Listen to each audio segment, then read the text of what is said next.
This month's Where Did the Road Go is brought to you by 8 amazing people. Greg Ross, Billuminati, Allison Cook, Super Inframan, 36 Dingo, Michael Fritschke, Yvonne Williams, and Doug Malam. Thank you all so very much for helping make this show possible. Transmission start. Welcome to Where Did the Road Go? Join us as we wander off the path and explore lost history, consciousness, the paranormal, unexplained mysteries, alternative thought, and much more. We are present on the web at wheredidtheroadgo.com. Now here is your host, Seriah.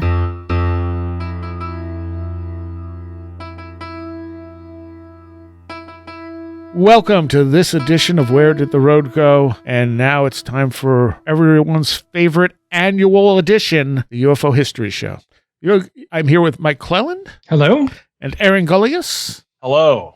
Hello. And you have no idea how many people have found this show because of the UFO history shows. Excellent. Wow. I'm always astonished. Every time you give this, we seem to be generating a lot of buzz, and it's. I'm like, well, I guess I'm all for it, but oh yeah, because you guys, also do cool things, and that helps people find your cool things. Mm-hmm. Yeah. Like Aaron has this podcast about what's it about? It's called The Saucer Life. I can't remember what it's about though. It's the name isn't really very descriptive, right?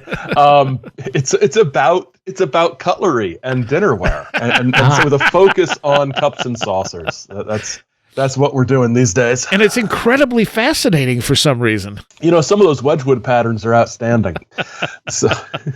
And Mike has a bevy of books out, including a new fiction book, which is one of the things that happened this year. Mike put out a fiction book. I sure did, yeah. Me and Joshua. Well, not together. It was almost simultaneous. It was pretty close. No, but I mean, you didn't write together. We did not write together. No, it wasn't. Yeah, we didn't go to the library together and sit in the. But it's curiously enough, yeah. Well, my character, the main character of my book, shows up in his book because I was done first, and he read my book, and he snuck my character into his book. Oh, that's cool. I remember him saying that they existed in the same universe. Yeah. I have not read his yet. I have read yours, Mike, and your book is fantastic. Oh, thank you. There's no tentacles in it. We went through this just in the quiet part before the audience was here.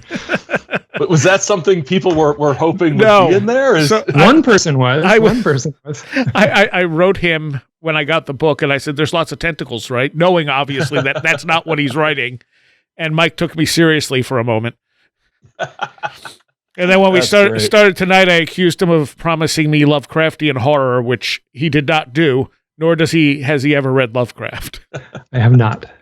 I know a little bit about Lovecraft and such, but I've never actually read him. So, well, it's nothing like that at all. It is very much, it's like the Mothman Prophecies movie. It's not like literal events, but the vibe is there. Ooh, that's good. Yeah. I was trying to. We can talk about this later, but keep going. We can. Well, let's talk about it now. More things happened in 2000. It came out this year. Let's talk about it for a minute. Yeah. Okay. We're the book. I want to know what this is about. Rolling right into it. We will do a full show on it later, but give people a little bit of an overview. Sure, I'll give a little taste here. So I, over the last 15 years now, actually more than that, depending on how you do the math, I have been collecting owl stories that involve owls. Consequently, I am known as the Owl Guy. If you Google UFOs and owls, I'm the first thing that comes up. And so I have collected all these stories, and people will reach out to me and say, like, Mike, I've never told my wife this, I've never told my boss this, but here's my weird owl story. And then they'll say, have you ever heard this story before? And oftentimes I haven't heard that exact story, but what I can certainly say is I have heard many stories with that same flavor or mood. So that flavor and mood of the owl stories kind of is imbued in the book. And I did a little, there's a little author's note at the beginning where I say as much. What I should have said, I should have just said it plainly. I kind of said it poetically and sort of thoughtfully and like a writer should. But what I should have said is, the weirdest stuff in this book probably happened. It's in my files somewhere. So if you get to some point in the book and say, whoa, wait a minute, this is too weird, that probably happened. And and it's a UFO story without the word UFO never once shows up in the book. And it's alien never shows up, abduction never shows up. So I tried to write a UFO book where there's no UFOs. And if someone was just even if someone picked the book up and read it, not knowing anything about me or the author or this, they would have no idea it was about UFOs. That's what I was trying to solve when I did it. That works. Yeah, that totally works. And you seem to be a good writer as well. I bet you I spent at least 6 months reading, rereading, rereading the manuscript and going through and taking out every, there's no double adjectives. And if there was a long word, I'd find a shorter word. So I went a little crazy and scrubbed that thing so thoroughly. Yeah, thank you.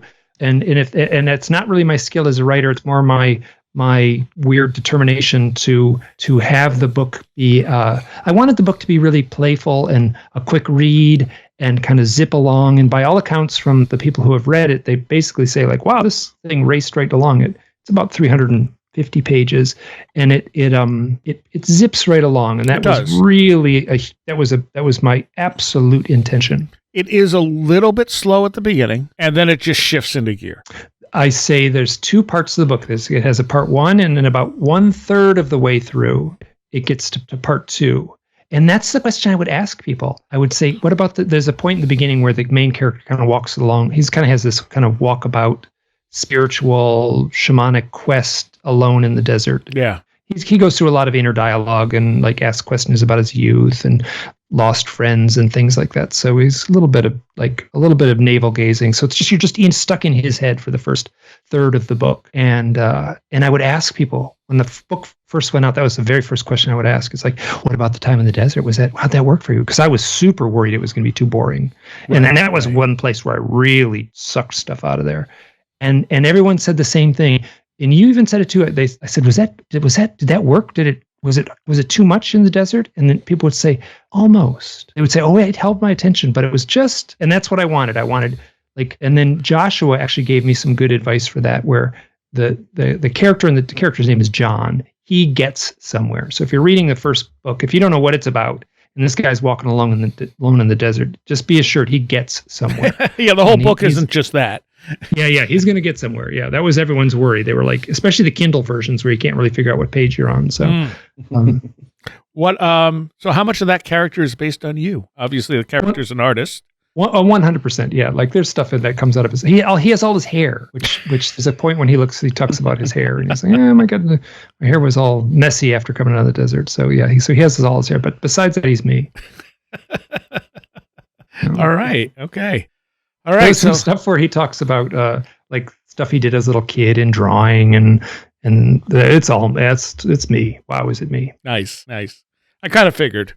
So obviously we have to talk about the most important UFO story that's happened since the last time we talked, which happened right at the beginning of the year, which is UFOs invading a mall in Miami. I'm sorry, aliens invading a mall in Miami. Aaron, you want to go with this one? It's great.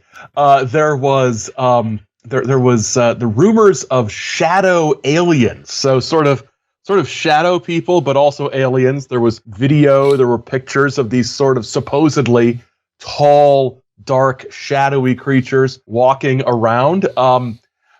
It looks fake. It looks deeply fake, but it just sort of took off. It happened, I think, January, the first couple days of January. Yeah, first or second, I think. Yeah, so it was a mall in Miami, and it was great. And the conspiracy theories, kept popping out. There was a fight at the mall, and so cops showed up at the mall. And so people are saying, well, the cops aren't really here for the fight, man. The cops are here because of the 10-foot tall alien shadow people. It's all a cover up because teenagers never get in fights at malls, right? Well, what year is it anyway? Who's getting in fights at malls? Well, Who's at malls. This is the thing, though. What year is it? So what apparently happened is that these kids were shooting off fireworks in the mall. Oh, geez. And so they got called in as an active shooter drill, which is why so many cops showed up. Oh, that makes okay. So what year is it? It's the year of it's the year time frame where we get lots of active shooters. Yeah. Oh wow. That okay. Yeah. Oh, so that's why everyone panicked and ran out of the mall, and why that huge amount of cops showed up. And somehow this got turned into an alien thing. Steve Mira put out a video talking about it, and he pulled up some of the graphics that were being shown of these large aliens with people running from them. And he's like, these are AI generated. He's like, take a look at the stores. He's like, the store names are all gibberish. Oh, yeah. I remember, I think I remember seeing some of those, and it's very much just like, oh, yeah, that's the logo. No, wait, that's not the logo for fill in the blank mall store. That's, Victor Tron's Cement or something. Yeah, like exactly. So, yeah, everything's just a little bit off. People probably have 6 fingers, because AI can't do hands. And so it was one of those stories that was refreshingly dumb after a 2023 of UFO stories that were regrettably and relentlessly self-important and overly serious, while also being dumb. But it's it was the shadow people were fun. I was gonna say something else about that. I don't know why people wanted to pin aliens on this. There's like legitimate footage of all the cops, outside and stuff, and people go, "Why are there so many cops?" And then there's like this little glitch that you can barely see, and someone's like, what's this? This looks like an alien to me," and it's like, it looks like a group of people walking together. That's just not. It's in such low resolution that it just kind of looks like a blob. Yeah.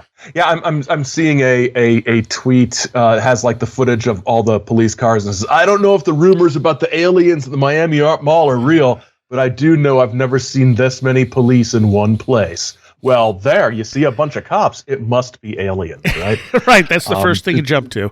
Right. It's. I don't know if the rumors about aliens are true. Well, how about no? How about they're not true? Just you don't need to think about. We don't expend thought on whether or not. Well, we shouldn't dismiss this without evidence. Yeah, you can. You really can. Aliens come to Earth and they go, "Let's go to the mall." I mean, somebody's got to, right? True. So when I first saw it, the number of cops, I was like, why are there so many cops, though? I don't think it's aliens. But then when I heard the stuff about the fireworks and people thinking it was a shooter, because fireworks can sound like gunshots. And it's like, and I'm listening to some of the people talk about it where they're like, I thought gunshots were going off. I thought I heard gunshots. So me and my girlfriend ran because we didn't know what was going on. I'm going, okay. This is what it is. Yeah. It's really, really pitiful in a lot of ways, but funny. And somehow Mike missed all the fun. I think I saw one little clip of people running through a food court at a mall. Yeah. Yeah. And I realized that there was something about firecrackers, and I was, I didn't notice there was no UFO anything in the little clip, but and big giant shadow people aren't really a UFO thing. That's like a different avenue or different genre of the paranormal. This is true. All right. There's a rich tradition of shadow people, but Oh yeah, absolutely. Seen some myself. All right. So obviously there's lots of disclosure stuff. Let's go around that a little bit first. We will address it here, but there's better things. So let's see. Mike, you said Chris Bledsoe put a book out. Christopher Bledsoe Sr. put out a book called UFO of God, which was I'm pretty good friends with Chris, and I have talked with him a lot over the last few years, and so I was fully aware that he was working on this book, and it has been a monstrous success. Like, I kind of know what it means for a UFO book, like to be on the Amazon page and kind of how to read the numbers and kind of how many reviews it gets. Yikes, man! Like, there hadn't been a UFO book like this since, I'm going to be really cautious, since Communion in its huge oomph there, and it's called UFO of God. It has a picture of Jesus, the Michelangelo image of Jesus where he's holding the crystal ball, and that's the cover image. And Chris is this. I'm going to be speaking for a friend of mine. So Chris is a very soft-spoken, very thoughtful, very humble, very sincere. Like, this guy is not this guy is not making anything up. And I've been at his house, and I've had weird experiences at his house. And the book talks about his set of experiences, which are pretty intense. Like, wow. He also has this kind of, what's the right term? He has been courted and contacted by all kinds of 3-letter agencies. And wow, does he not shy away from that at all in this first person story. So that was pretty interesting. And it's a pretty quick read, and there's an audiobook out, and I can't remember when it came out. It's somewhere in the middle of the year last year. And he's suffered a lot. He's been at the receiving end of a lot of ridicule and a lot of bad energy and stuff like that. So it's wonderful that the book is selling well. And I know that he talks about this too in the story, that he was being courted by Hollywood to have his story be turned into either a movie or an episodic television series. And I don't want to read too much into this, but my sense is that there was, like, for Hollywood to attach itself to a project, they're a little more comfortable if a book exists first. I do not think he wrote the book to entice Hollywood. He's actually turned down Hollywood. He's turned down a lot of money. I can say that for certain. I've talked to people, not just him, but people around him that know the stuff that he's turned down. I know his agent and stuff like that. So,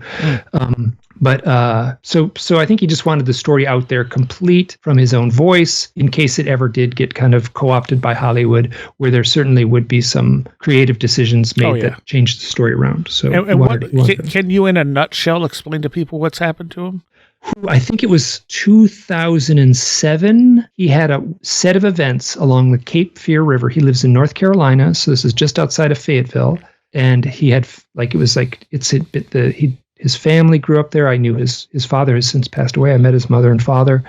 But he had an experience there where I think he was missing for 4 or 5 hours. And he has a powerful set of incredible theatrical events, multiple floating orbs in the sky, and his son went missing, and he went missing, and the people, he was there fishing with a handful of other men, and I went right to the spot. I've been to the spot. It's not much. It's just like a few hundred yards off of a main road, and it's just down a dirt road, and there's a spot where you park cars, and so he showed me, this is where I was when I saw the being come out of the trees. And this is where I was when I first saw the giant spheres, like the sun coming out in the evening, like, 3 suns in the sky. And he pointed to where they were. Really powerful story. And his son, I have a lot of sympathy for his son, Christopher Jr. I'm not saying anything that's not in the book. Wow, it was a really tough experience for the son, who was missing for like 4 hours. And then everyone was panicking. They got in the truck, and so after they reappear, they get in the truck, they're all panicking, they don't understand why he was missing. Chris basically said, I just walked over there for 10 minutes and I just came back. And they said, you were gone for 4 hours. And his son had the same story, but he walked in a different direction. And then when they drove home, there was like a giant triangle on the road. Their car was being chased by orbs. It's a remarkable story. He gets home, and there's more stuff going on at his house, where there's beings in the yard, and just goes on and on and on. Later, he had a very powerful experience that plays out like some sort of Greek myth or something like that, where he was in his yard. And he says it very clearly, that there was a giant bull in his yard. He's kind of not quite the suburbs, a little more rural, but there's no big bulls in his backyard. And he knew it. He knew it was some sort of apparition. This giant bull charges him at night in his backyard. He's alone. And the way he told it to me in the moment right there, he basically said, the bull was right there. I was standing here. The bull charged me, ran me over. He pretty much said, like, I was dead. Like, I knew this would kill me. And then he said I could look up through the bull and see the stars. And then he turned around, and where the bull should have been after it passed him was a lady in white. He calls her the Shining Lady. And it was this beautiful angelic lady hovering, emanating a glowing light, hovering about 3 feet off the ground. And she shared a bunch of things about future events and that he was going to be a spokesman. So it's got this heavy religious bent. He's a very devout Christian. Right. And so he's framing it all in that Christian, within that Christian context. And I'm completely at peace with that. And he does it in a way that's not at all pushy. It's not at all preachy, but he uses the word angel a lot, where other people might use a different word. Right. So, but it's very clear that he's well aware that he's painting it with that brush. So right after this little, there's knocks on the door and people come from NASA and some names you'd be familiar with. John Alexander plays a role in the story. The main character from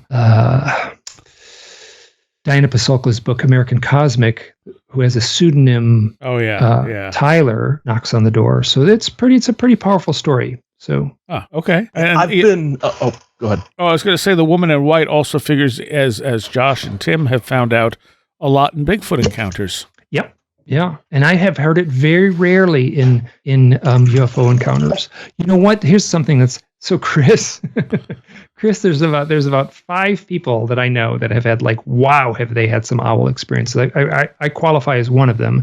Chris Bledsoe takes the cake. He has had more bizarre owl experiences than anyone I've ever come across. And they're powerful. And he shares a bunch of those in the book. All right. So, what were you going to say, Aaron? I was just going to say, I haven't read it yet. I've heard about it, and it sounds really interesting. And one of the things that I noticed when I looked at it on Amazon is there's a whole lot of intelligence people contributing forewords and introductions, and John Alexander is mixed up in that. So that's an interesting angle. Wonder what they're curious as to the whole intersection with that. I know that he was involved with talking to some of those folks, and if you can't trust the CIA, who can you trust? But it looks like a really interesting book.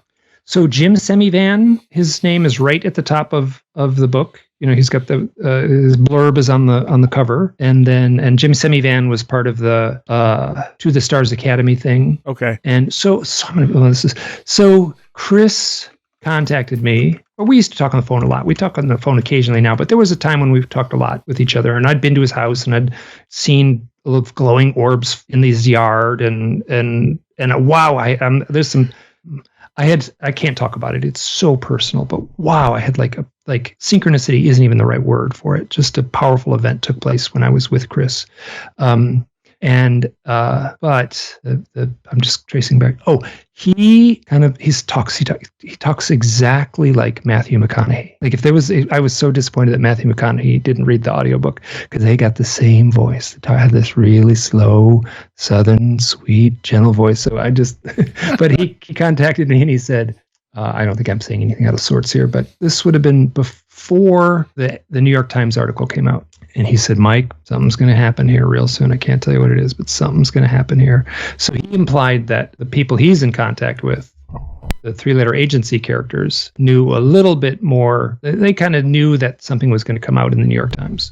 Right. I'm inferring. I don't want to say that. I'm going to backpedal a little bit. And so some of this is secondhand information, and I'm inferring, through a single phone call that was a long time ago with Chris. So obviously, those 3-letter agencies are connected to all this disclosure stuff. Yes. Who wants? Well, they're right on they're part of that Tom DeLonge thing, yeah. And so they're right. I mean, they were right there. It's the same. It's not the same exact set of characters. Some of the same characters that were part of the Tom DeLonge event, and some of those same characters were involved years ago as well. I mean, yeah. You get a lot of the same people just recycled. Yep. So who wants to talk about Grusch? Oh, Grusch. Oh, gosh. Go for it. I can say nothing about Grusch because I know absolutely nothing about it. I probably shouldn't say anything about Grusch. He's interesting, former intelligence person, former Air Force officer, former intelligence person, does these interviews where he's talking about things he's seen. Wait, no, he's not. He's talking about things people have told him they have seen, which is totally, legit, right? He's testifying before Congress, the one of the congressional hearings about that he had conversations with people whose names he can't mention that lead him to believe that the U.S. has a secret UFO program and has recovered crashed saucers. So back to your point about things being recycled over and over and over again. Gosh, somebody must have slipped Grusch some issues of UFO magazine from 1996, and he's like, wow, this is hot stuff. I better get to Congress. There was a lot made of the fact that he filed a whistleblower complaint, and people connected this automatically to UFO stuff. He's being targeted. It's more complicated than that. The UFOs, might be kind of adjacent to that. But what's interesting is that this guy had a solid career apparently, and he was co-lead for one of the UAP analysis task forces or something like that. But it's really interesting because the people who bring Grusch's story to the public in general, it's Leslie Kean and Ralph Blumenthal, the same people who are behind the New York Times story that changed the universe and proved UFOs exist. And what's interesting is that Leslie Kean and Ralph Blumenthal were acting as independent journalists bringing this, because the New York Times and Politico said, there's really not enough corroboration and evidence to back this story up. So they took it to the Debrief, which is surely on the level of those other news outlets, and certainly not just a UFO mouthpiece website. But it's just a fascinating story because he was all over the place. He was in front of Congress. He was on the news, or News Nation at least. Ross Coulthart was interviewing him and everything. And Joe Rogan. Joe Rogan. Yeah, another quality media outlet, which isn't associated with anything loony. So yeah, he's all over the place, but those places he's all over tend to be the Rogans, the News Nations. He's not on, Fox, or CNN or MSNBC originally. It's these fringe outlets that take him. And of course, that's because there is a global media cover-up to blow off UFO truth, right? It's not because this might not be actually newsworthy. And it's real. What really gets me about Grusch is that nobody's even pretending that he has firsthand knowledge of any of this. It's all hearsay. He's talking about how he went to Kirkpatrick, Sean Kirkpatrick, who was one of the heads of the UAP thing, but Kirkpatrick never followed up with me, and all this stuff. And then you've got congressmen like Burchett, saying that this is something that we got to make a huge issue. He hangs around for a while. He's interviewed on BBC. It was one of the BBC radio networks. 4, I think it was Radio 4 interviewed him. It's interesting that sort of the responses from people who know about the history of the UFO thing, saying what we've been saying. This is what he's saying is not new. What he's saying has not been proven. It's been asserted a lot over the last few decades, but it's not been proven. And the only thing different about Grusch's claims is that they were made before Congress and not in a book or on a radio program or a podcast or something. Right. It's the sort of, logical fallacy of sort of like accepting an argument because, well, this person has authority. So this is more likely to be true because this person is in the Air Force, which is not how evidence works, right? Right. But it was just ridiculous. It was, the Department of Defense said, we don't have any information to verify this, and it keeps going, and it's, I don't know. I think we're going to see a lot of this disclosure stuff come out in the elections this year. I think there's going to be people pushing that as a possible angle. It's all getting out of control. So my take on Grusch after all this time is that I think he might actually believe the things he's saying. Mm-hmm. And that he's just being used as a pawn. What I don't know is exactly what their end game is, because it's obviously not UFO disclosure. I mean, this is kind of, I've heard this same stuff from so many different people over the years. I mean, you go back to Lazar, and no matter what you think about Lazar, I suspect at least some of what he was saying, he really believed. But this stuff isn't going to get out if they don't want it to get out. Right. But at the same time, they're not, if they wanted it to get out, they would just tell us. There's no advantage to us, to this stuff coming out. And we really don't get a say in what they tell us. Right, right. Like I talked about this probably the last couple of episodes. There's an excellent podcast out called Who Killed JFK? And it's done by Soledad O'Brien. And, oh man, I'm blanking on it. He's done a bunch of movies. But anyway, this is like a big deal podcast. And one of the most recent episodes of it, they're talking about the documents that were supposed to be released after 25 years or whatever.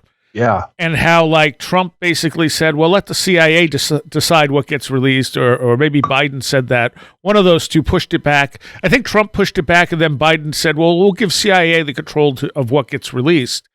And the CIA, of course, is one of the prime suspects of who was really behind it.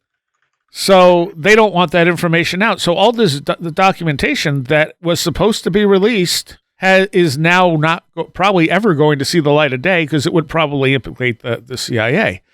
Yeah. So that's what happens when they don't want you to know something. Yes, they don't. And they don't send people to Congress to reveal the truth. And what gets me, I feel like we say this every year, or at least I do. At what point did UFO people start believing what the government says about UFOs? When they're saying what they want to hear. Exactly. And it's just so. Oh, you sort of just wish that there was just a little more widespread consistency. The government has secrets, but not this guy. This guy is telling everything, and somehow he is remaining unmurdered. Right. Right. It just. There's no logic to the narrative. I mean, leaving aside, actual evidence of crashed saucers or whatever, there's no consistency to the story they are telling. They're just going on emotion and belief and this overriding desire to prove the skeptics wrong no matter what. And it's kind of sad. It's getting to the point where you're expecting these people to just lose it. Kirkpatrick, who recently left that position of overseeing one of the UAP groups, he wrote an article for Scientific American where he says, look, people would come up with these stories. These stories had circulated forever. He said nobody came to him with evidence. Nobody came to him with their stories, with testimony, and other people are saying, no, I introduced you to Grusch. But I think, the guy who ran the thing, but he's being lambasted on UFO Twitter by people who are like, he's part of the cover-up. He's a PSYOP agent. We can't trust him. It's like, but this was your guy who was going to reveal everything 6 months ago. It's as he said in an interview I heard that somebody was like hanging out at his house, like stalking him, and it's just I'm waiting for one of these UFO people to just kind of lose it and get violent at somebody they think is obstructing disclosure, because the level of obsession, I mean, it's and the level of persecution and the level of, poor us. This is the most important thing ever, and the government is wasting its time talking about, inflation or whatever. It's weird, and also there's this sense that because you're interested in UFO truth, that somehow the government has an obligation to give you everything you want, regardless of the impact on national security, because these are national security issues, right? Yeah. But this is, yes, it might reveal things about our defenses we don't want other people to know, but UFOs. So it's just maddening.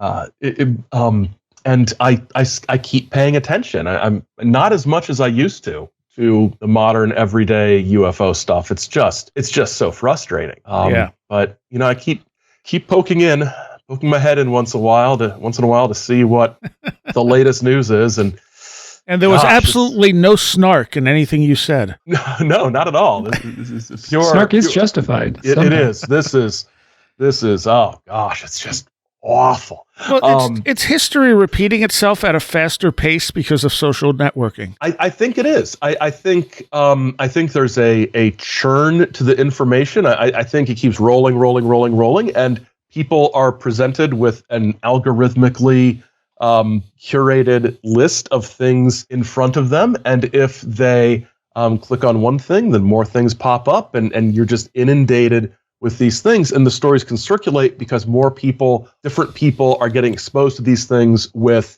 whose knowledge of this is a blank slate, and to them everything is new and everything is exciting and everything is true. And I think the sort of arc of a UFO fanatic right now is, oh my gosh, what is this? This is amazing. Oh my gosh, this is true. This is this is outstanding. And then they realize that nothing's happening, and they fade away. You don't see people getting involved, and I really don't think any of the big UFO Twitter posters and YouTubers, they're not going to be like, this generation's, I don't know, pick an elderly ufologist who, has been with it and doing it, since the 60s when they were in high school. Or Stanton. Yes, Stan Friedman, or even some of the smaller names that have just been just living the UFO lifestyle. Guys like out of Ohio, Rick Hilberg, who was one of those young guys in the 60s. He's been active since then. Some of the guys in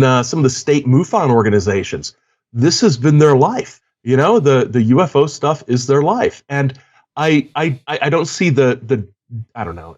This is turning into old man yells at cloud, but it's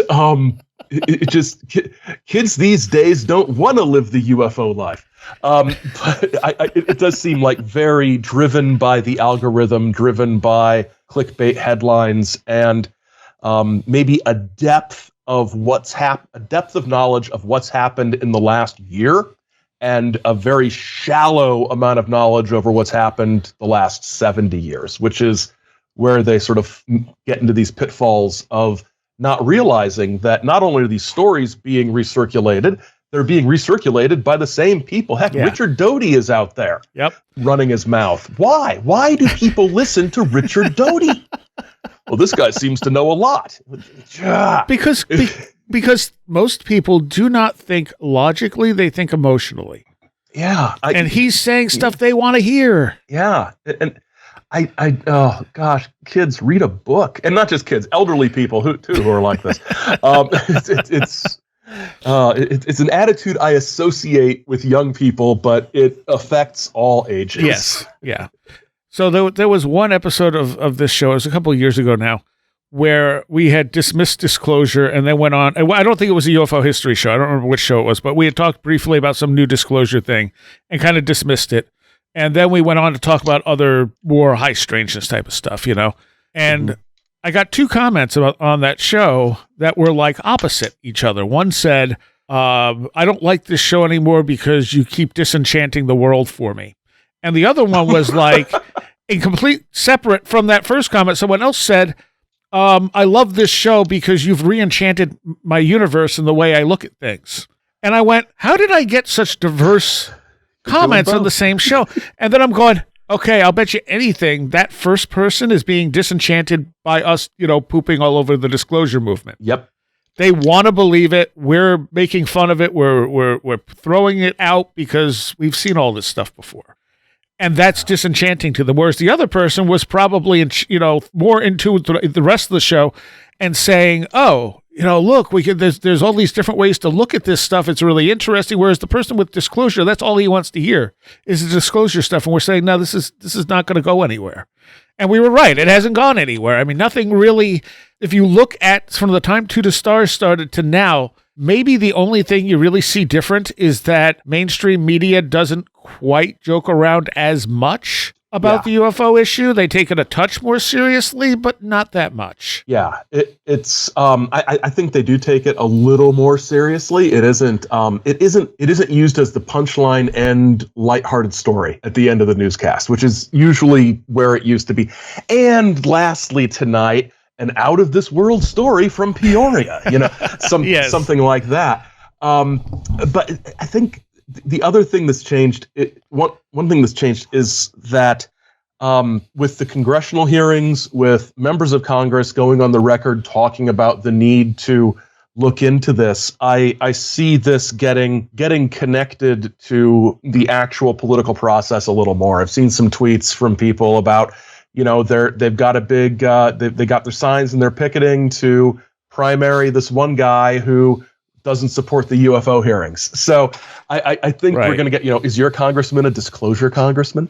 That sort of thing. You see a little bit more of that. But I agree. Let's see. I was looking at, I like following Jason Colavito, even though I don't always agree with him at all. Well, I don't even know who this is. He's one of those big ass skeptics. So he doesn't believe in any of this stuff, but a lot of times, especially with the disclosure stuff, he's dead on. Yeah. And he has a year in review, and he said in October, David Grusch said that embracing UFO conspiracy theories helped him return to the mysticism of his lapsed Catholic faith, with aliens replacing the divine. Senator Christian. Oh man, I am so on board with that though. That's exactly the kind of well, that's fine. On. I could just. Oh, I would just want to give Grusch a hug for that one, but it's for some completely, inverted, flipped upside down reason than the reason he's making fun of him for. But keep going. And then it says Senator Kirsten Gillibrand said that Grusch the two of them got into a spat when Gillibrand claimed Grusch wouldn't provide classified UFO secrets to the Senate unless Gillibrand gave him free plane tickets to Washington. A claim Grusch denied members of the House of Representatives, or denied. Yeah. It's fun. It's just delightful. Yeah, I follow Colavito too, and his Twitter feed is amazing. He sort of, I think, as far as I know, made his name by critiquing ancient aliens on a consistent weekly basis. Wait a minute. There's things. There's false information on it. I was going to make my name by blogging about how I shoot fish in a barrel, but it seemed too easy. But he's been critiquing ancient aliens in a very, very serious way for a while. But if you follow his Twitter feed, there's equal parts ancient aliens talk and in-depth research on, I guess, James Dean ephemera. Yeah, he's obsessed with James Dean. Yeah, he is obsessed with James Dean. He's written a book about James Dean, which is what you do when you're obsessed with something. Right. Is you write a book about it. But I've written 4 books on owls. I'll leave it there. You see, owls, James Dean. It's all. Also, his big thing. I mean, because I'm pretty sure he's gay, and so was James Dean, I guess. And so a lot of his writing on James Dean is about how this was covered up back in the day. One thing that gets me is when he talks about how there is even now a conspiracy to cover up James Dean's sexuality, and I'm like, who doesn't realize James Dean was probably gay? I mean, he looks like the cover of a Danish nudist magazine. Most of these. Okay, But keep in mind, until Rob Halford literally said I'm gay, there were metalheads who did not know he was gay. True. Yeah, it's just I mean I don't think there's a vast James Dean sexuality conspiracy in 2024. No, probably not. But Colavito is national treasure, right? So I don't know about that. He's a fun follow. He gets worked up. There were a few things he mentioned in his 2023 review where I went, that doesn't sound right. When I looked at it, I went, okay, yeah, you twisted this into, to your narrative. So you're doing the same thing. You're just not doing it quite as much as other people are. But I mean, that's what people do, You tend to have that bias and you'll twist it into things that, are sometimes funnier the way you're presenting them. Yeah. I mean, George Knapp is obviously out there a lot now, along with whatchamacallit? Jeremy Corbell. Yeah. And Corbell just seems like a con man to me. Mm-hmm. He really gives that vibe. He's a carny. Yep, absolutely. I feel like in the last couple of years, I've lost a little bit of respect for Knapp as well as Vallee. And I hate to say that, but, Vallee's last book, I mean, who was the guy who took it apart this year? Oh, God, I can't remember who it was. Oh, the Trinity book. Yeah. Douglas Dean Johnson. Yes. Yeah, that was an extensive takedown. Yeah. And apparently it took Vallee until about May to acknowledge that, okay, I guess it was after May. He posted that in May. I think it took him to like August or something to say, okay, so a lot of what he said was accurate. We should have done better research. Mm-hmm. But, has in all the books that he has written, I don't think that's ever been said before. Like, Vallee is one of those guys who was like on top of everything. And you didn't read his books and go, this seems like BS. Instead, you read his books and went, wow, okay, this guy really, even though he would question his own conclusions. He would, always be like, you'd read one book and then you'd read the next book and you'd see how his thinking evolved. He released all his journals, which gives you an even more insight into that. And then this Trinity book. Yeah, it just when I read Trinity, it just sloppy, just sloppy, and holes in it, and things that didn't add up, and it was not up to his usual standard. Yeah, and those are high standards. Let's be fair too. Yeah, it was. Yeah. What was I going to say about it? There was something else about that.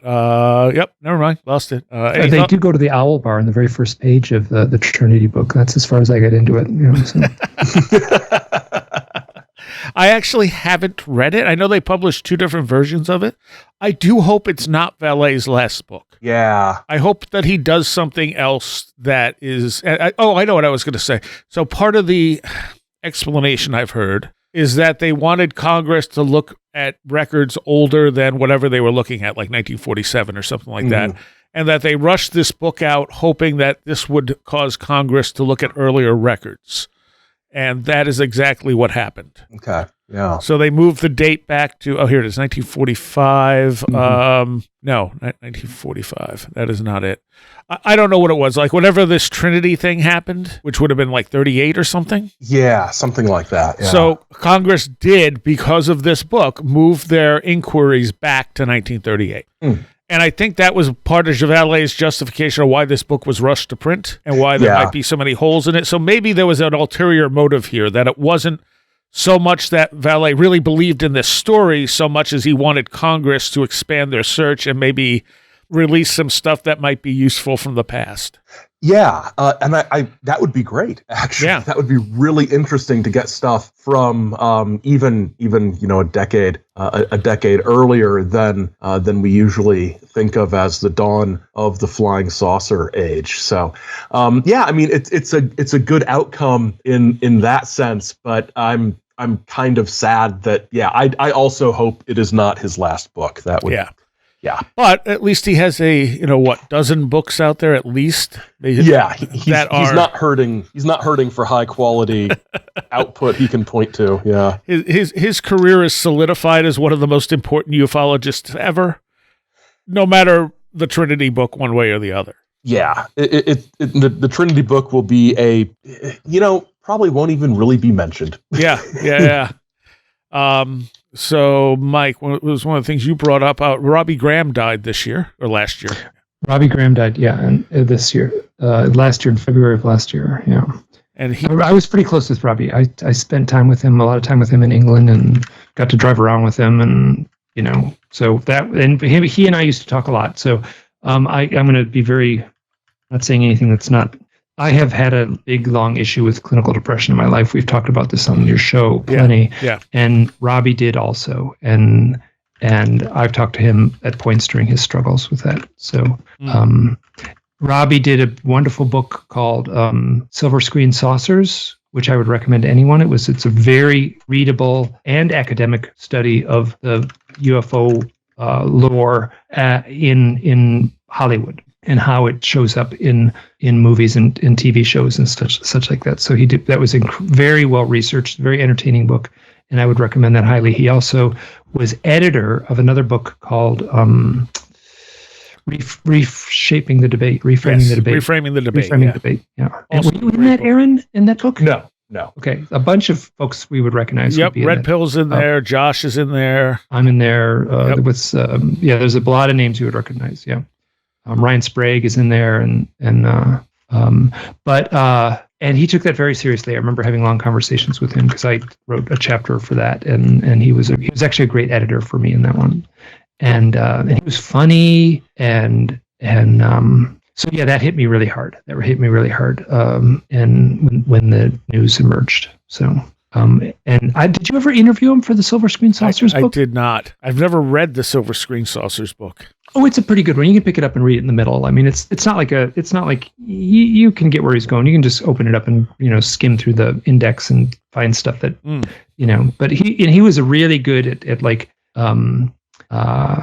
just being like he really researched some simple things that are part of the apocryphal lore, and he went in and found like source materials and things like that. For instance, Steven Spielberg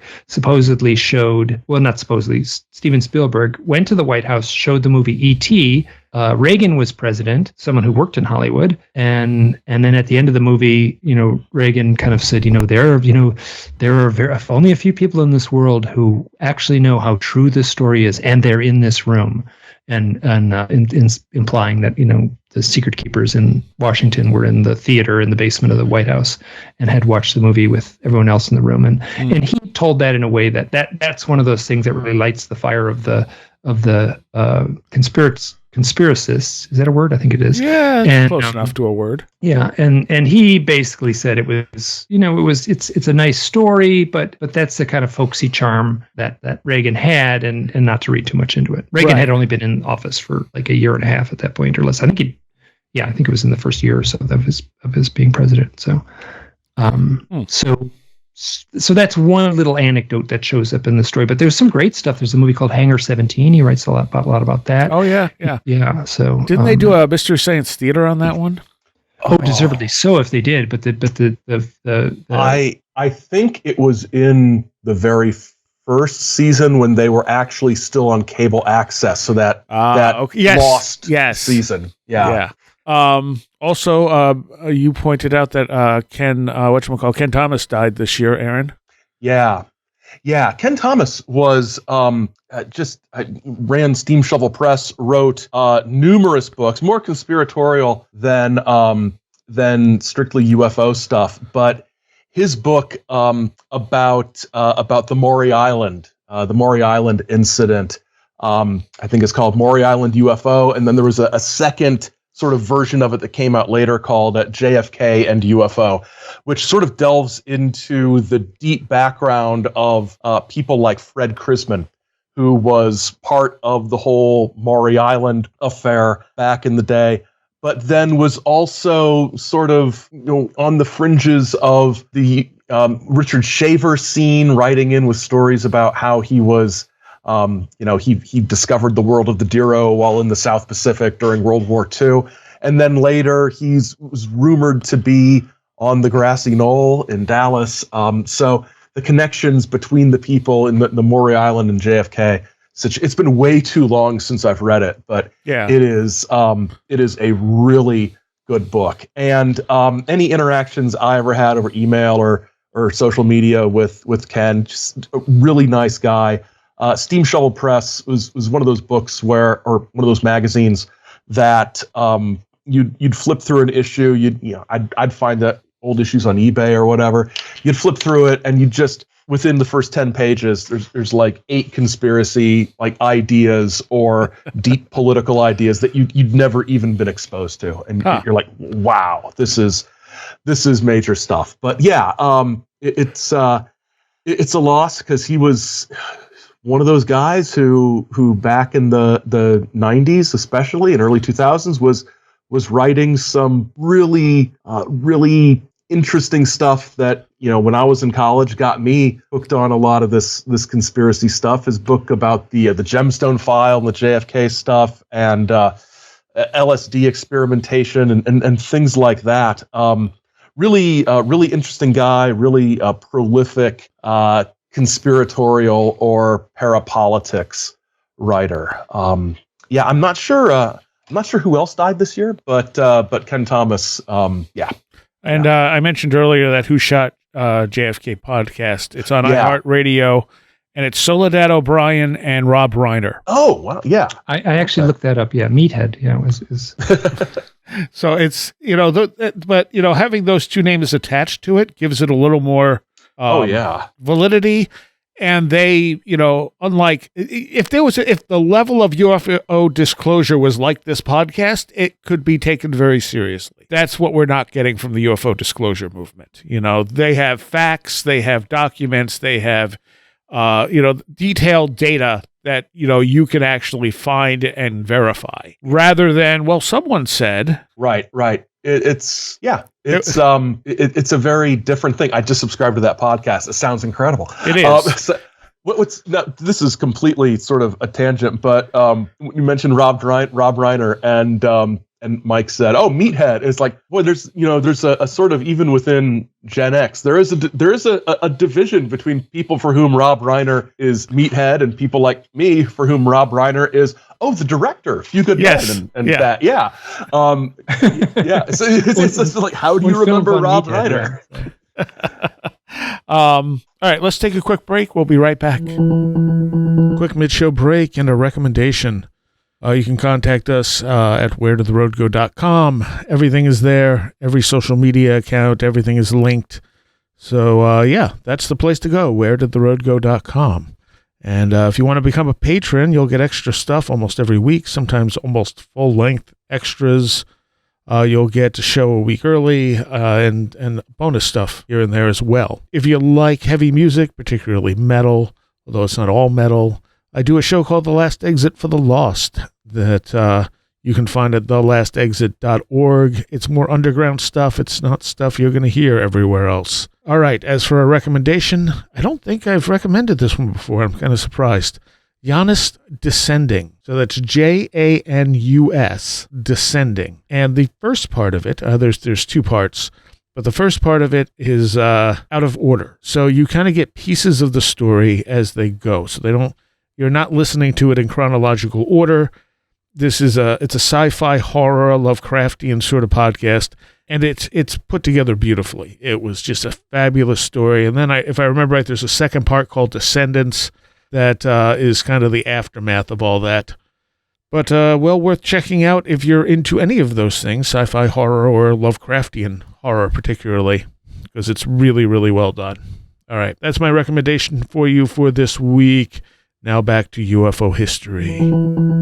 So I am here with Aaron Gulyas and Mike Clelland, and this is the first show of the 12th year of Where Did the Road Go? You guys are always the first show after the anniversary. Hey, all right. So, and it's been that way for quite a few years now. It's been, what was it, 2017, 2018, something like that? Somewhere in there. I had you both on separately that December, I think. And I was like, wow, I really like talking to both of these guys. And you come from different sides of it. Mm-hmm. And I'm like, I want to put you together in a show. And let's just talk about the history of UFOs. And I somehow thought that was going to fit in one show.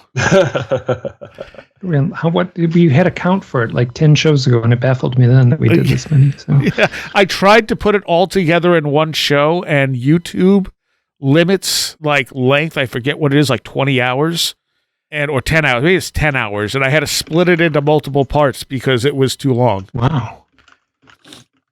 And it's at least 2 parts up there, I think. And because I just did the UFO history mega show for people who didn't want to have to scroll back and find each one in the past. And now at the beginning of each year after the anniversary, it's you two talking about the previous year. And the problem I'm finding is that so much of this is being hidden by disclosure. That's where all the focus is. So anything else that's going on just gets buried. No one's really talking about it as much.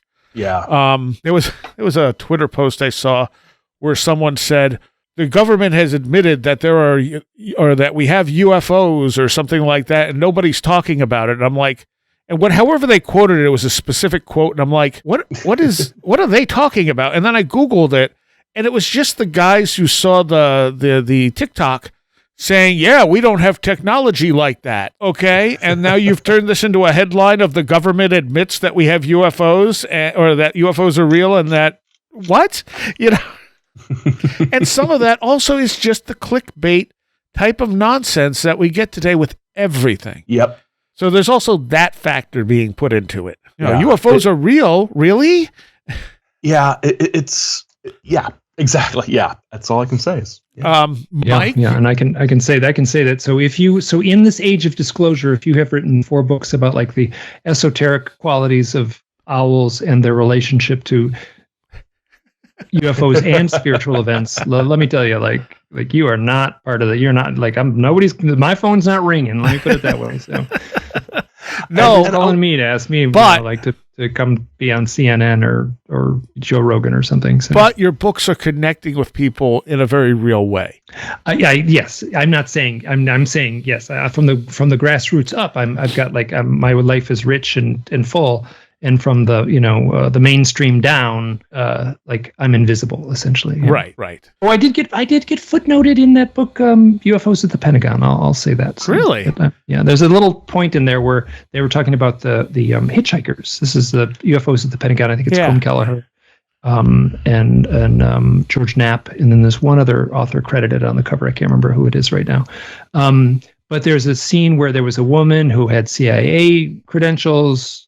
I've looked her up a little bit, and she had spent time, I think I've got this right, I'm paraphrasing it close, spent time at the ranch, the Skinwalker Ranch. And then when she went home back to her house in Virginia or somewhere like that, she had an experience where she was driving down the road and like some gigantic owl with a 10-foot wingspan swooped down and attacked her car, and she supposedly had scratch marks on the car.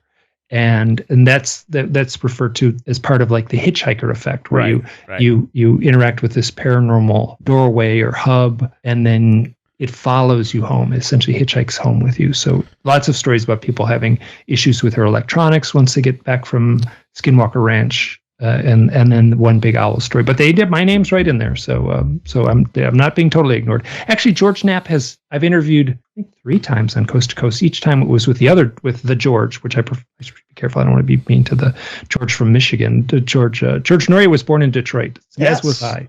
So we could talk. But George Knapp, George Knapp was great. Yeah. Each time I interviewed him, he read the book. He was really super, buttoned up as far as how he he really read the book. Yeah. Before I went on the show. And when I started this show, he's one of the people I modeled my interview style after, because I always try to read the books and know the questions. It was very clear when you listen to him that he knows what he's talking about when he's interviewing his guests. Yeah. Of course, he's also only doing 1 show a week versus George Norrie, who's doing 5 or 6. Yeah. And could have up to 10 guests a week, which there's no human being who's going to go through all those books. It's just not reasonable. It's a totally different style. Yeah. George, yeah. It's a late night radio thing.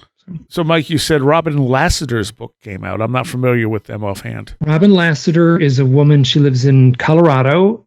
She sort of had her awakening experience, like, I'm going to be really careful, like 4 or 5 years ago, maybe even less than that.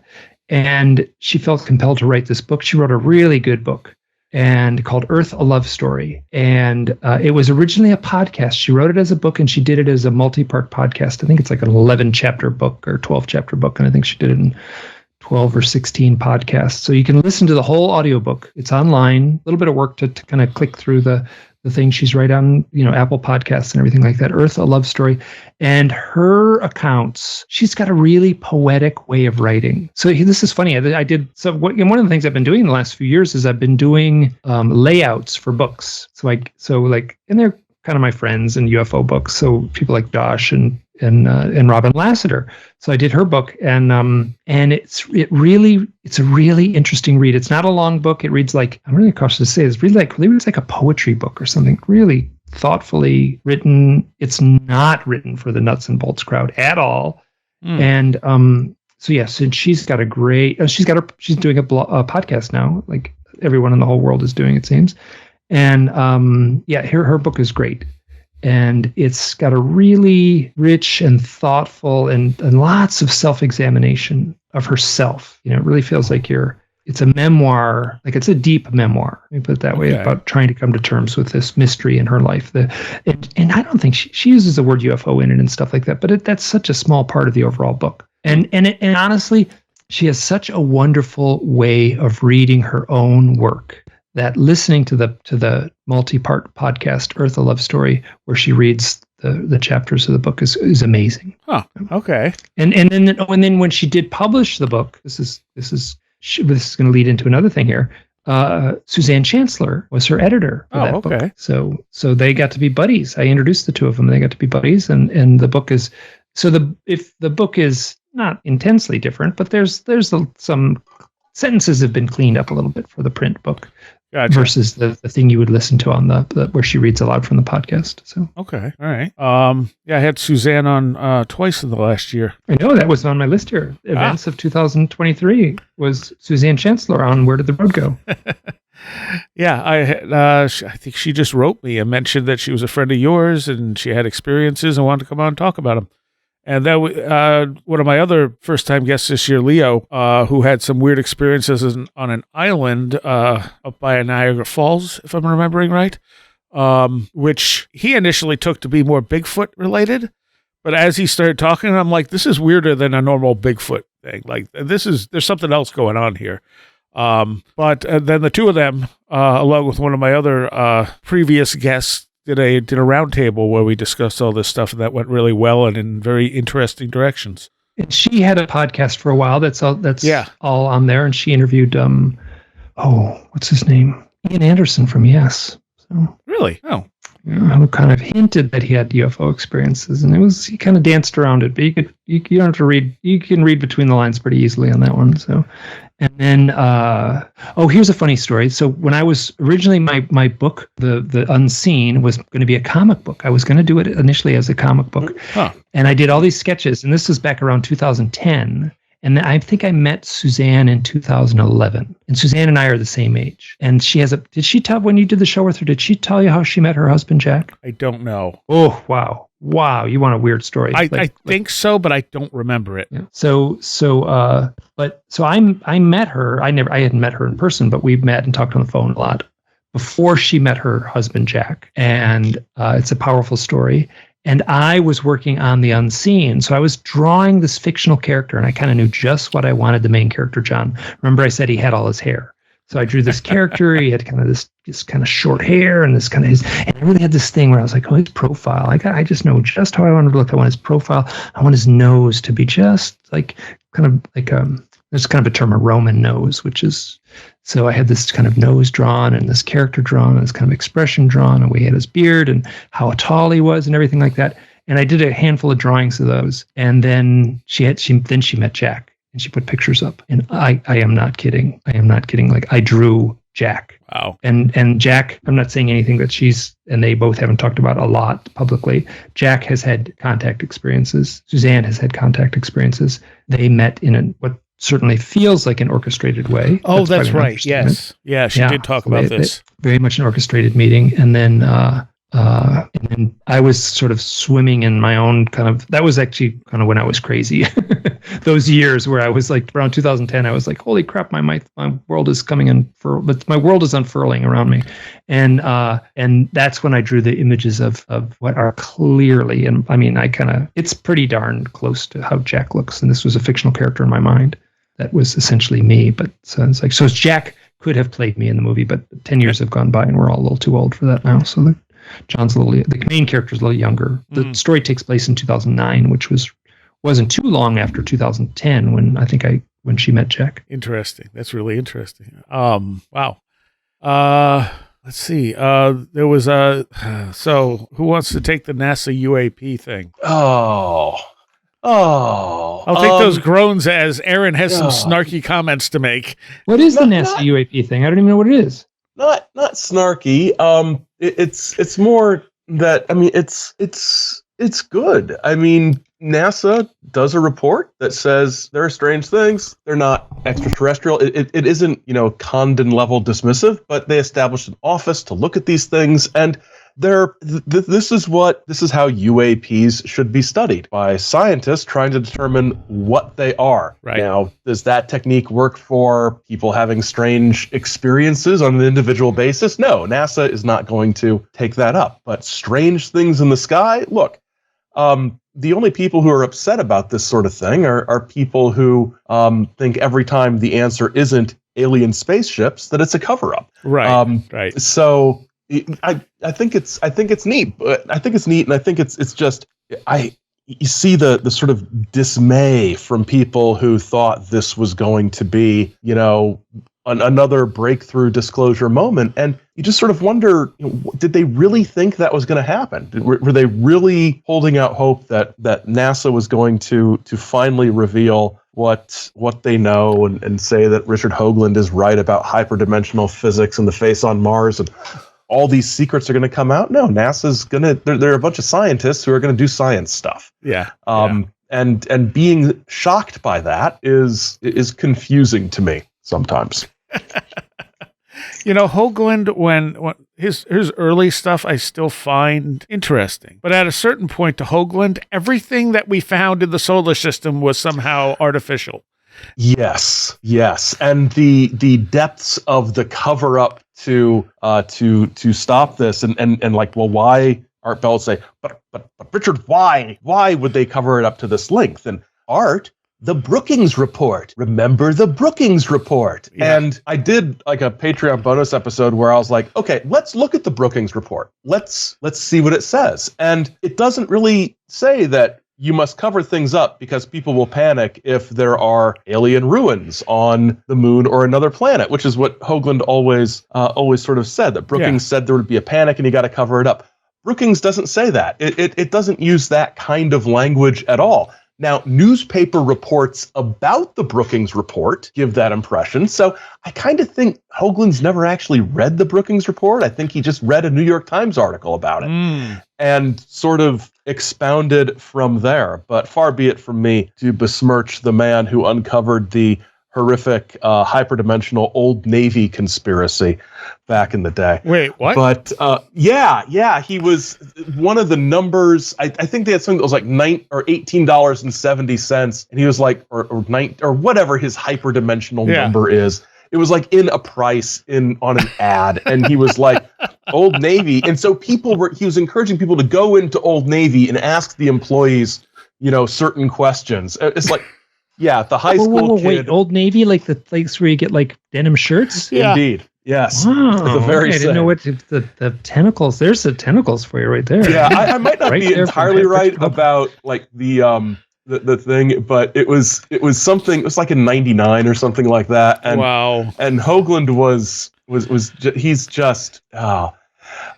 It's hilarious. Yeah. The things with NASA, like, okay, so it was part of where NASA comes from is a magician in Parsons, and some of that stuff still seems to kind of be in there, like certain dates and stuff do seem to align with stuff NASA's doing and naming conventions and stuff like that.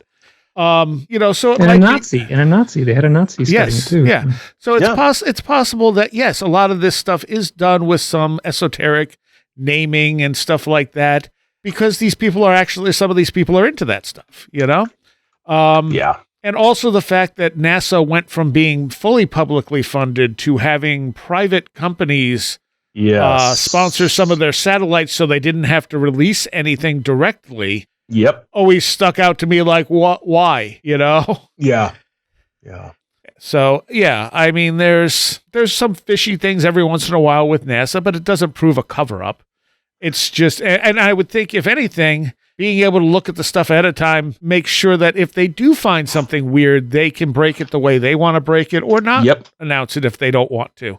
But it doesn't mean that they ever found anything. Yeah. Yeah. It's, and the thing is, when like better imaging came out later and the face didn't really look like a face, That's a government conspiracy. Right. It's they had the imaging experts in there to explain how well, the reason it looked like this then and now is because they changed this. Well, why would they do that? The one thing I'll say about Hoagland is when that happened and they got the better imaging of the face, they did do it from a weird angle, and they did run it through a bunch of filters. So what Hoagland asked them is, can I have the raw image? Right. And they said no. And it's like, why wouldn't you just give him the raw image? Are you trying to stir up this stuff, Yeah, that didn't make any sense to me because it was really processed. But yeah, NASA saying no, you can't have that. It does just keep fueling it. And I think Hoagland is he's still with us, isn't he? Yes. He's got last I knew he had some kind of show. That reminds me of somebody else who passed recently. Ian Punnett. Oh, that's right. Yes. Yeah, Ian Punnett from Coast to Coast and Minneapolis radio too. Longtime sort of morning host in Minneapolis. Died December. Yeah, I think. Really interesting guy.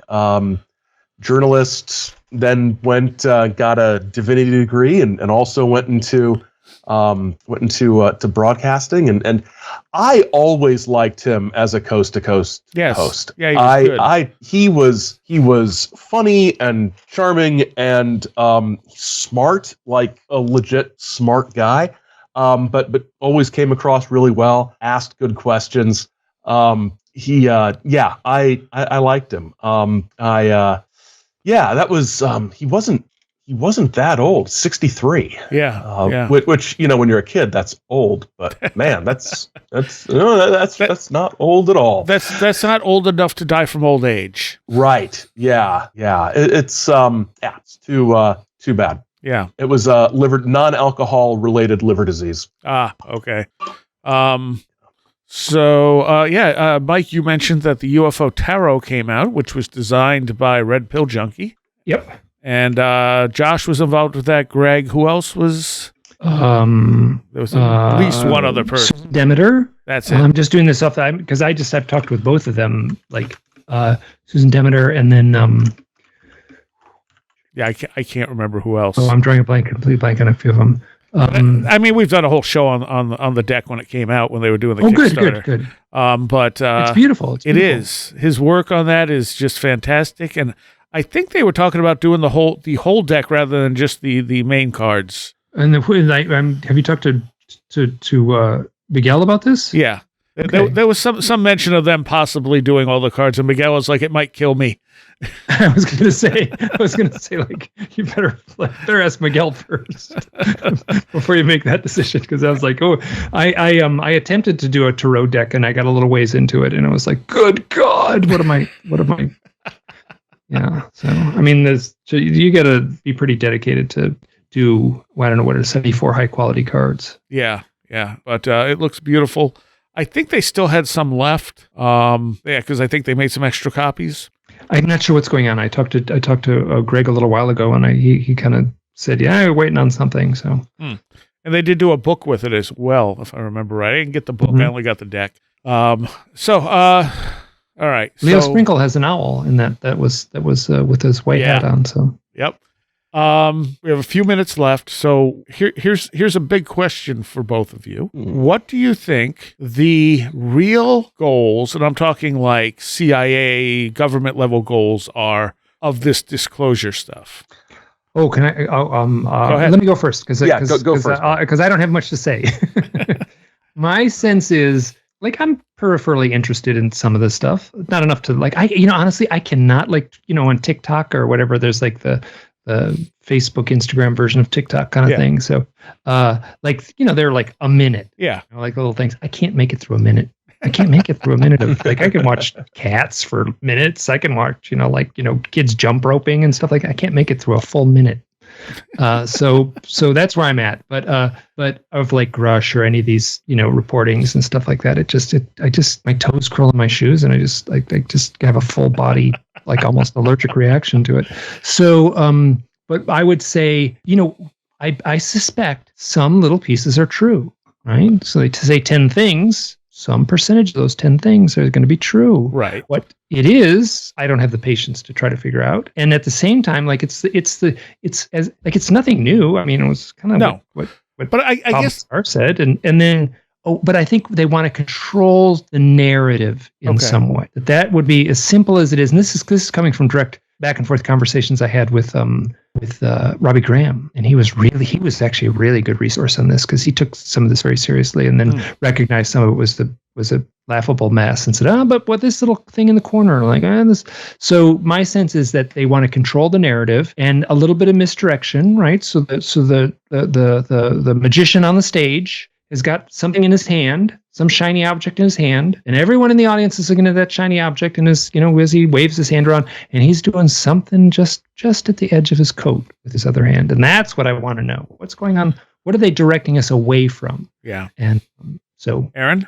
I think I've got some I think overall there is a lot of this controlling the narrative. I think there might be things that they want out there and things they don't want out there, right? So they're making sure that their message gets out, probably directing people away from something they don't want people thinking about or considering. But I also think on a more prosaic level, I think there's probably some intention, some effort on the part of people within various agencies to engineer a situation where some of this can be spun off into private companies that they will then profit from. Yeah. So I think that's a big part of it. I think there's some, and there's names in that part of the UFO world who hefty funding of things and things like that. So and when stuff's privatized, boy, then you don't have to you have to go in front of Congress. Yeah, you can't FOIA that stuff. So.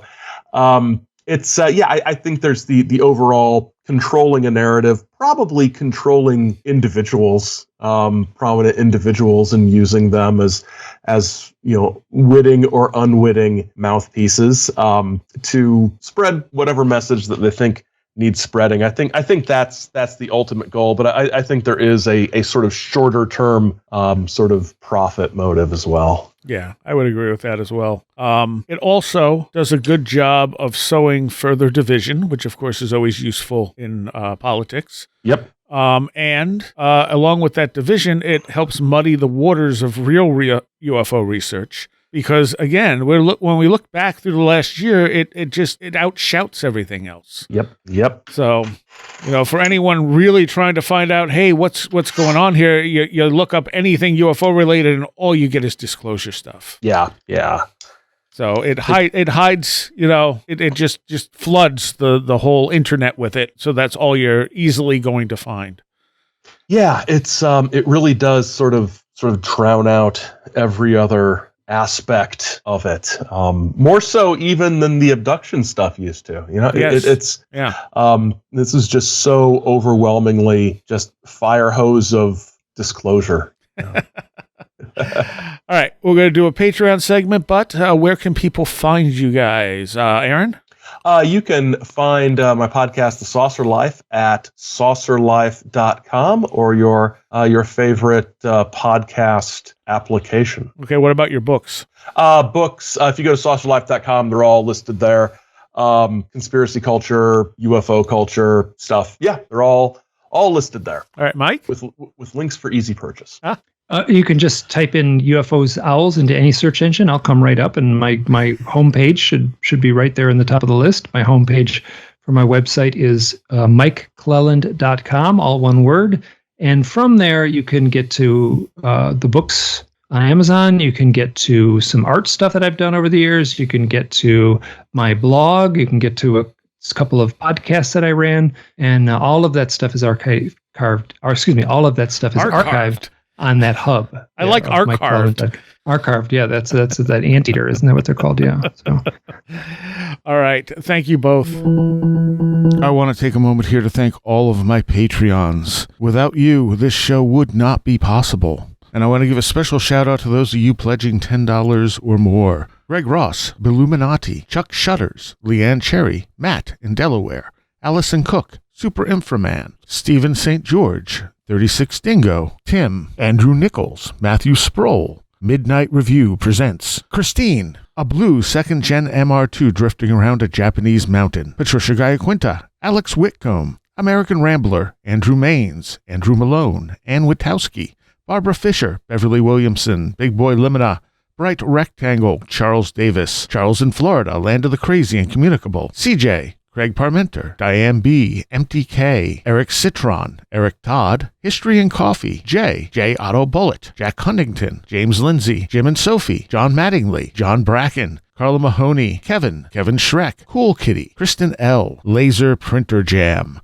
Lauren McLean, Linda, Linz Jackson K, MJ Armstrong, Mark Brady, Mr. Weird, Oli Andre Olar, Colin Karras, Paul Jeffries, Perry Peters, Philosopher of Mirrors, Riker and Stark, Ron Dupre, Sam Sharon, Schmooples, Devourer of Mortal Souls, Stacy Sherwood, Stevie Norman, Strange Stories with the Seeker and Skeptic podcast, Tactical Therapist, Taylor Bell, the Esoteric Book Club podcast, Thunderboy, Tyler Glimstead, Varosh K, Victoria Elant, Vincent Trewell, Will Gebhard, Will Powell, Ren Collier, Annabelle Smith, Caroline Walker, and TDT Skunkworks. Thank you all so very, very much. Okay, if you enjoyed that, there is a Patreon segment to follow.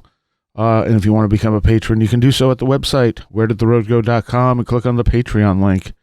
Everything else is there as well, including all the old episodes with Mike and Aaron that go back many years. I want to welcome a few new patrons: James Burke, Daniel, Schmooples, Devourer of Mortal Souls, and a blue second-gen MR2 drifting around a Japanese mountain. The last two of those, you guys have been members for a while, but it just popped up as meet new members, so I like saying your names, so I'm going to. I'll see you next time.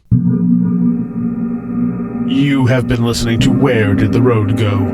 This show is made possible in part from our Patreons, and we thank you and everyone listening for helping us continue this exploration of the strange.